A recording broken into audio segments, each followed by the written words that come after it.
All right, so this next one, I probably won't spend a lot of time on it. It's pretty self-explanatory, but I'll go through it real fast. So we're going to be studying the market. And so in this email that I'm sending over to you guys, I put this in there and then I'm putting the video that corresponds with that particular assignment.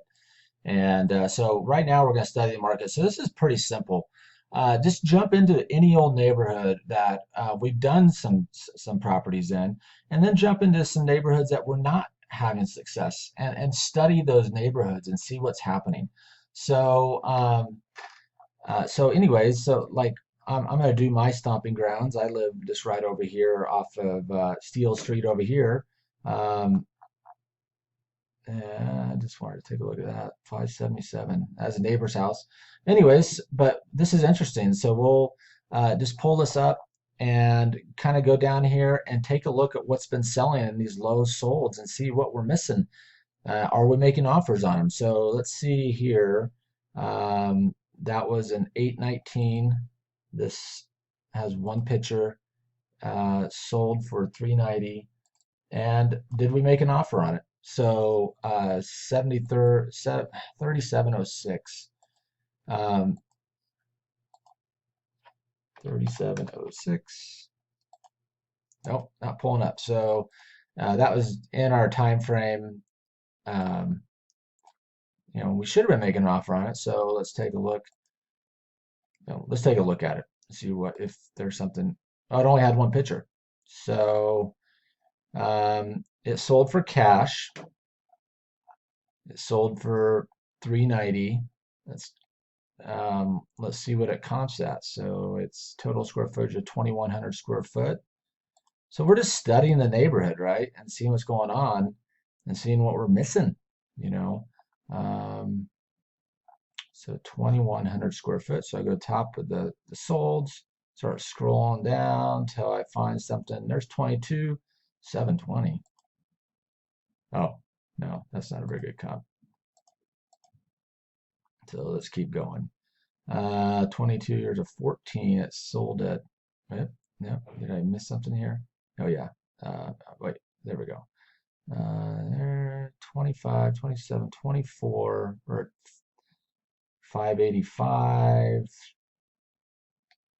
So I'm just comping it. Really, it's a quick comp.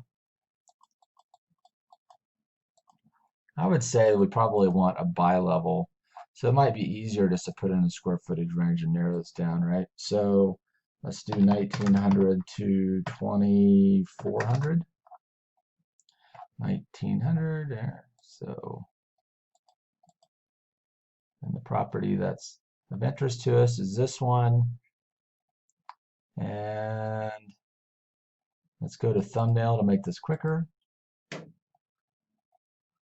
So this has this huge shed in the back, but it is also very similar. It's a tri-level like ours, right? So, oops. So I'm just going to scroll through. So that one is interesting. 525. Here's one at 500. I would say that's probably our comp. There's another one at 480. Here's another one. Okay, so anyways, we're getting down here. So this sold, we missed it. Um, just comping this one out, I would say we're probably around 500 to 480. And then where's our property at? So all I'm doing is studying the neighborhood. That's all I'm asking you guys to do is pick some neighborhoods and study them. So yeah, oh my, 480.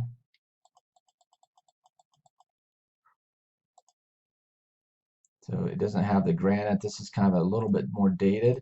I'm leaning towards that 500. So just looking at what we would have offered, 365. Would we have won that one? That's the question, right? 365. It sold But 390, we would have won that one. So I'm just looking at it, right, to see how we fare up. Oh, this is very interesting though. This is New Western Acquisitions. This is our biggest competitor. They bought this at 390 and they sold it. So I mean, that's the lesson, right? So this is our competition. This is on our sheet of one of the things that we do. We study them. We study our competition. That's who we study is New Western. So they sold it at 390.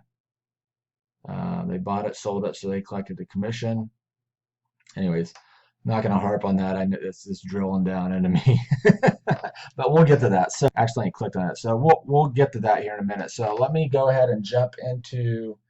Um, so these are neighborhoods that we do sell in. That's one that. Let's jump into a neighborhood that we don't sell a lot in and see what we learn. All right, so I'm just gonna keep harping on this one just because it's in my own backyard and it's driving me crazy. So New Western, they bought um, they bought this property and they sold it. And they bought it. Um, they listed it on 19th and went under contract same day. So it was listed and under contract the same day. They went in at list, they bought it at list, and they probably sold it somewhere around there. Maybe an assignment fee in there that we're not seeing, but yeah. So um, I'm wondering if being that it's ARV of easy 500, it's easy to pick out. I just wonder if it didn't need a lot of work, maybe $20,000 of work. So that's just a tough one because unless we go out and look at it, I don't know if we would have known any better. So I'm going to move on from this. All right, so moving into the next piece here of studying the market, we're going into neighborhoods that we don't do a lot of sales in.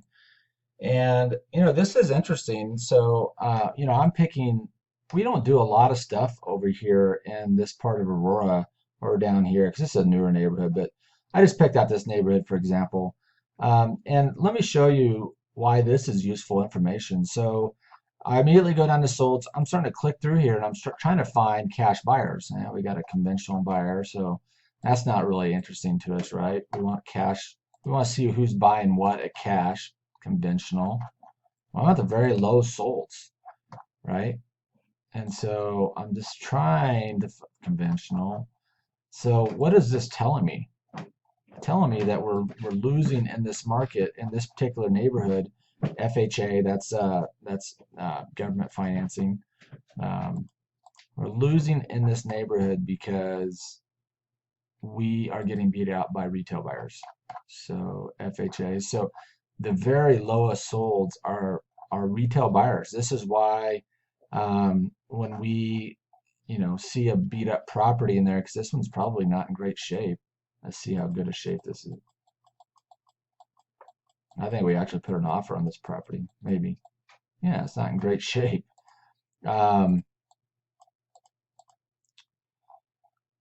our top, so let's just take a look at this. So let me pause this and I'll come back so I'm not wasting a lot of time. All right, so I put in the square footage range. We're just looking at that one particular very low sold. And I think we actually put an offer on that one. So here it is right here, this 315. And our top end sold 362. So that's even a little bit bigger.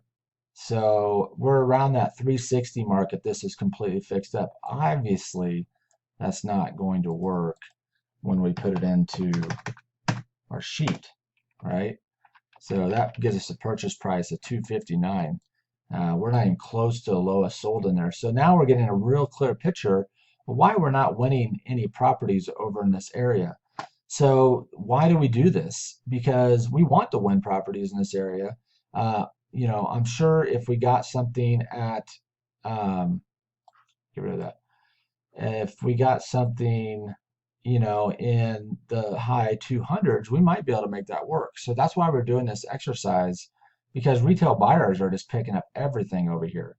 So that wraps up this piece of the studying neighborhoods. So if you spend an hour each day, just kind of flipping through neighborhoods and looking at them like this, like what we're doing, finding areas that we are selling properties in and analyzing those neighborhoods, and looking at areas that we aren't selling properties in, like we haven't done anything over here. We haven't done, I mean, I've done one in like 15 years over here. It's just, this seems like the buyers over here eat up everything that comes along. I don't know why. Um, but I don't do a lot up in Thornton too, so those would be another neighborhoods that would be interesting to study. And we don't do a lot in Castle Rock, where my old stomping grounds are, just because it's just a market that no matter, retail buyers are buying everything. There's not a lot of room for us investors. Anyways, I'm going to wrap that up. Send this video over to you, and then I'm going to finish up with the last one, which will be studying our competition. I honestly think that this is probably the one you want to spend the most time on. This is what I spend my most time on, is looking to see what my competition is doing. Here's the reason. New Western, our biggest competitors, they wholesale like 40 houses a month. They've got, I mean, teams, and I mean, they probably got 40 or 50 people working for them. They are scouring the market all over the place. So if I track to be honest, I've got probably as good of a buyer list as they do. So there's properties that they haven't been able to sell that I've been able to sell for them.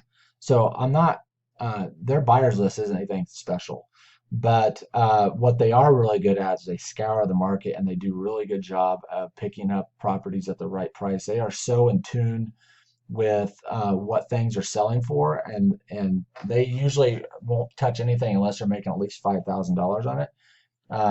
They are so in tune on that it's good to track those guys, because almost every offer we throw out, we're stacked up against these guys. So anyways, I'm going to jump into that here in just a second, but I'm going to shut this video off, and then I'm going to shoot the third one.